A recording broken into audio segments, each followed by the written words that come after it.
So you're in the process of getting your real estate business off the ground. You found your first buyer and they found a property. They wanna submit an offer. What do you do? Well, in this video, I'm gonna walk you through the process of how to get that offer submitted and even more importantly, how to get it accepted, at least to put the odds through the roof that you'll truly have an opportunity, especially if there are multiple offers. But I mean, if there aren't, probably good to go. But nonetheless, you're gonna know more of what you need to know after watching this video. And if you're new to the channel, my name is Tyler Roicki. I help people build income and wealth in real estate, and I run an international real estate team at eXp Realty. If you get any value whatsoever out of this video, all I'd ask is that you like, comment, and you know what? Actually, just go ahead and hit that subscribe button because that's gonna allow me to continue to share more tips, resources, and information with you in the time ahead. And that being said, let's dive into the video. So there's really three key things that you're going to want to do in the process of getting an offer submitted and ultimately increasing the odds of success. And the first thing you're gonna wanna do is to prepare a CMA. That's your comparative market analysis. And I'm not gonna go into depth here on how to do that because that would be a whole training in and of itself. But in essence, you're going to look on the MLS for the most comparable sales as close to possible to the subject property. So ideally in the same neighborhood, if not as nearby as possible in comparable neighborhoods, and the houses need to be apples to apples. You want to be comparing a similar house to a similar house, not something of a different kind of price point or different kind of quality, caliber, what have you. And so you want to find a handful of comps, if that, minimum 3, I'd say maximum of 8. It shouldn't be a whole lot more than that. You just need to assess where this home should be priced at. You can't go based off the listing price. That's a data point, but that's not indicative of the value. The value is really gonna be based on what the most comparable sales are. That's what the appraiser is gonna look at. So that's what you wanna look at as well to gauge where you should be coming in at on the offer. And there is a good chance it might be priced correctly, but ultimately you should review the findings of those comps with your buyer as you're deciding and preparing, as they're deciding really what they want to offer in terms of the price.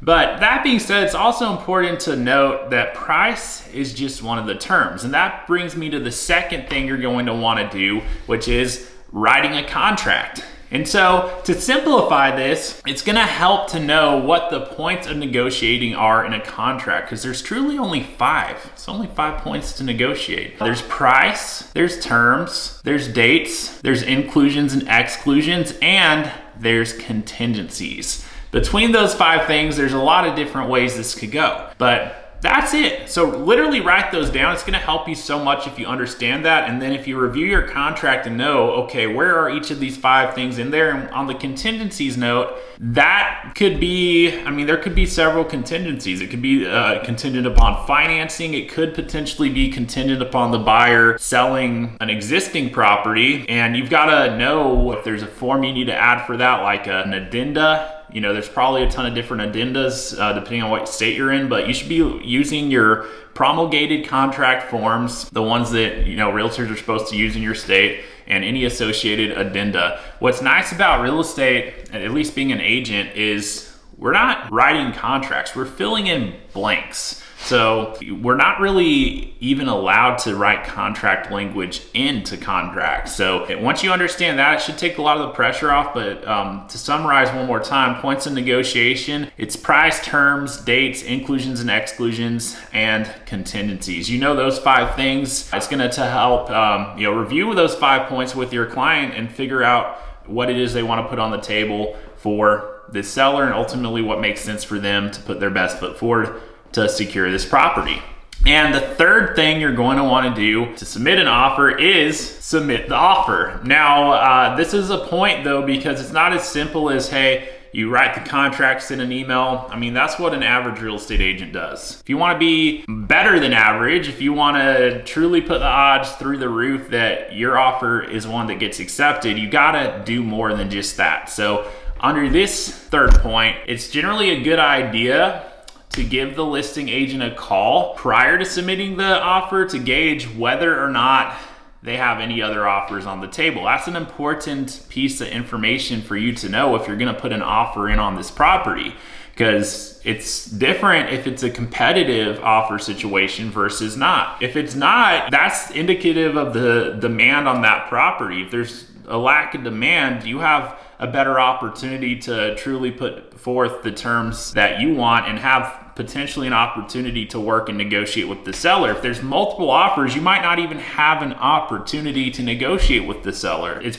probably more of a situation at that point where you truly need to put your best foot forward. So you got to know that information, and that might determine whether or not you're putting your best offer on the table now versus seeing if the seller goes with, you know, what you would maybe otherwise initially offer. And also it's going to be good if you give them a heads up that you're preparing an offer, because the last thing you want to do is prepare an offer to submit it just to hear back from the listing agent they already accepted one. Like, that should never happen if you are on the ball with your communication as a real estate agent. That should never happen. That's going to make you look bad to your clients if you weren't enough on the ball to know that they had even already accepted an offer. And you can't just go off of what's in on the MLS, because usually there's a delay between when the status gets updated and when something actually gets accepted. There might be a few hours delay. It might be a day before they update the status. So you can't rely on that. You got to communicate with people. And the best way to do that is quick phone call. And also on that note too, since you're on the phone with the listing agent, see if you can gather any additional information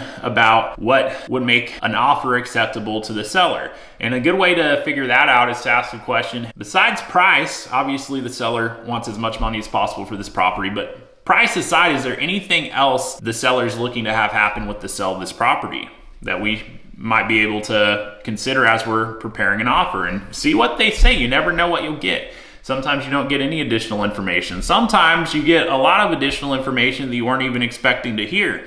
But the answer to questions that are unasked is you don't get an answer. So ask the question, see what you get, and take whatever information you get and make sure you review that with your buyer as you're preparing to get an offer in. And last note on submitting an offer is it's going to generally be a positive thing if you prepare a cover letter with your offer. So it takes a little bit of extra work, but you want your offer to stand out. It's going to help it to stand out. So a cover letter is basically writing a little something, and I'm not talking about a love note from the client or anything like that. You got to be careful with those. I'm talking about something coming from you. It's a cover letter, it's professional, and it's gonna summarize the terms of the offer. So for example, I'm just gonna read you a cover letter. This is an example. It would be an email, body of the email would say this: thank you for your time today on the phone. If you spoke with them earlier, my client's definitely interested in purchasing your seller's property at 123 Main Street. I have included the all signed, all cash offer, if it's all cash, or conventional loan, financing, and other documentation along with proof of funds with this email.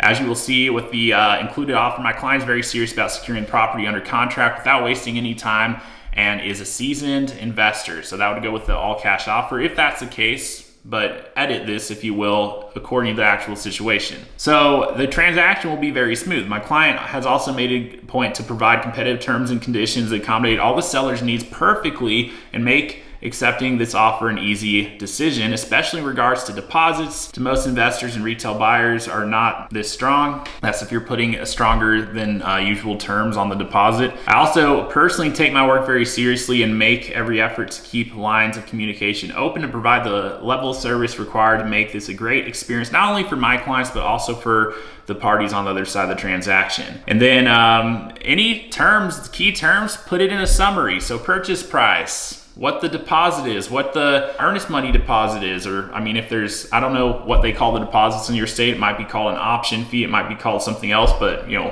whatever deposits, put those in the terms, what the due diligence period is, and then you know, closing date, you know, what's the target closing date for settlement, and summarize all those key terms. And then hey, we look forward to receiving a signed contract back and working together on a smooth and seamless closing. Thank you for your time, effort, and consideration. So that's an example of what a cover letter could look like and sound like.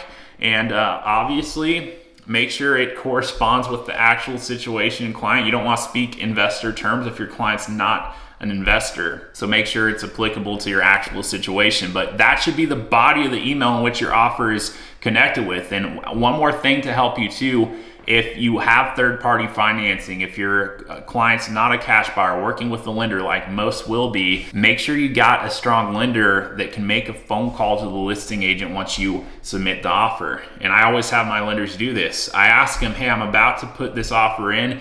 Can you give a call to the listing agent and say something positive? And usually they'll speak something of confidence to how strong and qualified the buyer is, provided that they are, and instill some confidence. And it also shows the listing agent that you're overly communicative, because the worst thing to deal with as a listing agent is an agent on the other side that is just not communicative. And so if you're showing that up front, that could go a very long way in instilling confidence that they want to move forward with you, especially if in a competitive offer situation.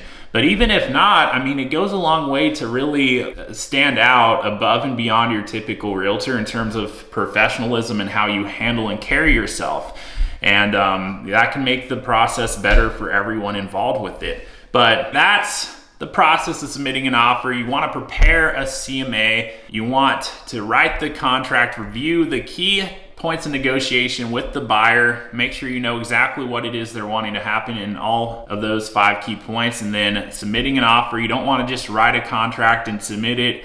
You want to go above and beyond, make contact with the listing agent on a phone call even before you get the offer in, and write a cover letter and have the lender call and put in a good word about the client. And you do all those things, you're going to put yourself in a really solid spot to get acceptance in a competitive offer situation, especially if you put a competitive offer in. You can't be lowballing in a competitive offer situation in most cases. But I hope that helps. And let me just add one more thing to you up to this point. If you found this video helpful, subscribe. Of course, subscribe, because I want to make sure I can share more in the future. But here's one thing I'd add on that. I'd be genuinely curious as to why you're on YouTube finding this information and don't have a solid solution within your brokerage as far as someone helping you navigate this. So if that's the case with this, something as simple as getting an offer in, which, I mean, that's honestly a super valuable thing for the firm. I'm just like, how do you not have support with it? But what I do and what I'm passionate about is helping people build their incomes within real estate. My goal is to help as many people get to 6 figures, if they're not already there, to get to 6 figures in income selling real estate. And so if you're not getting help with getting offers in where you're currently at, I think there's probably more I could potentially bring to the table that you might not already be getting, as far as what you could be doing today to drive more results and more opportunities, more leads into your business to ultimately get you to where you want to go in this industry. So if there's anything I can potentially do to help you now or in the future, I'd say go ahead and connect with me. Send me an email and let me know where you're at in the business today, what goal you're after kind of on the horizon, where you're trying to get in the business, whether it's a certain income level, certain amount of transactions, or whatever comes to mind.